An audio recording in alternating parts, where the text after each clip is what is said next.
Hey everyone, Michael Phoenix, founder staff of Fire City Illusion. A quick rundown on the film American Hospitals, Fixing a Broken System. Now, this is part of what I call the Fix It series. I saw one film several years ago, and it's basically about the American healthcare crisis. I saw one film several years ago, so I kind of knew what to expect walking in. And trust me, the film did not disappoint in the worst possible ways. Now, right off, I'm going to say they did make a lot of valid points about the hospital system in our country, where hospitals have become basic corporations. The way they present it, they're more concerned about the bottom line than they are about helping people. Usually Lehigh Valley Hospital is one example, right here in the Lehigh Valley, and we're actually on the south side of Bethlehem right now. You know, how the costs can differ so much between Medicaid, what Medicaid pays, and what people are insured pay. You know, for example, I'm not saying that the points weren't valid. I'm not saying that their arguments were not more than valid. But what pissed me off about it is, and let's put it this way, I wanted to like sit straight through the Q&A, but by the end of the movie, I was so pissed off, I actually went outside and smoked a cigarette during the Q&A just to calm down a little. The film and the series in general would hold a lot more validity to me, and I would agree with it a lot more if they would do things like say, okay, and this is what, by the time I got back in, the Q&A was over. It was shorter than I expected.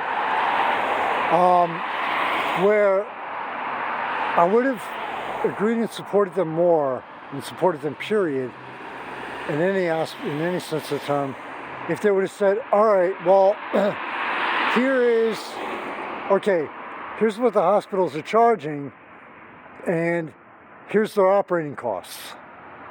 Okay, they can't, or at least said, hey, look, like with Lehigh Valley Hospital, you know, the one question I wanted to ask was, okay, can you please tell everyone here what the total operating costs in 2020 and 2021 were for Lehigh Valley Health Network, Lehigh Valley Hospitals, Lehigh Valley Health Network, or any hospital across the country? And of course, I wasn't even remotely referred to, even mentioned in the film, or in the part of the panel discussion I was there for.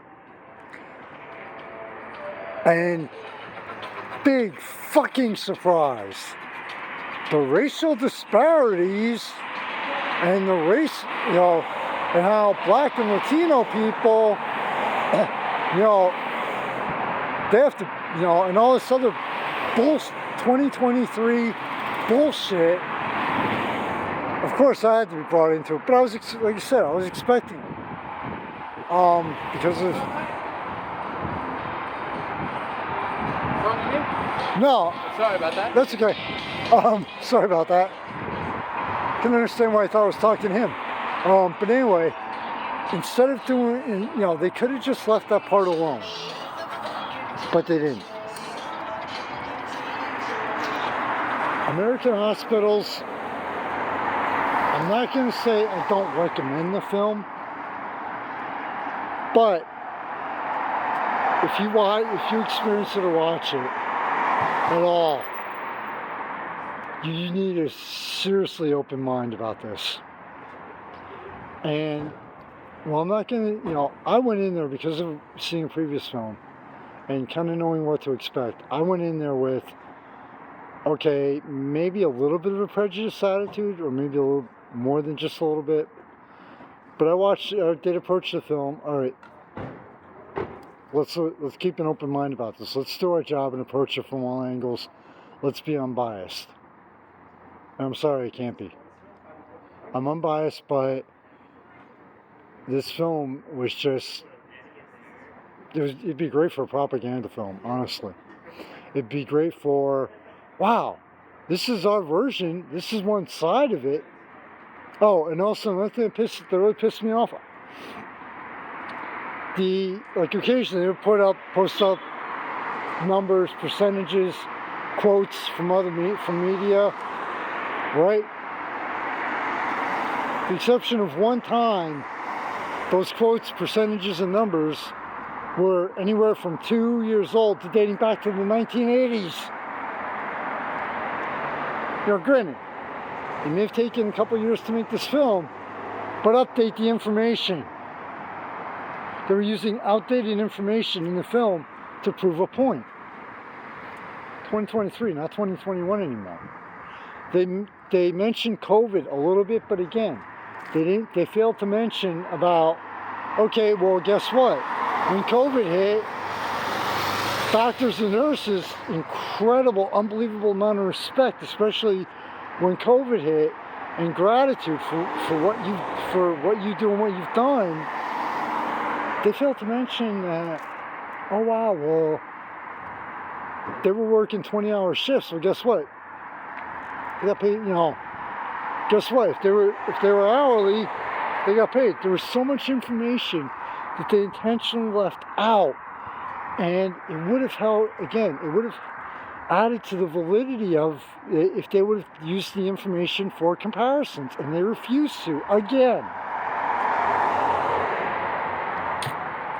American hospitals, fix a broken system.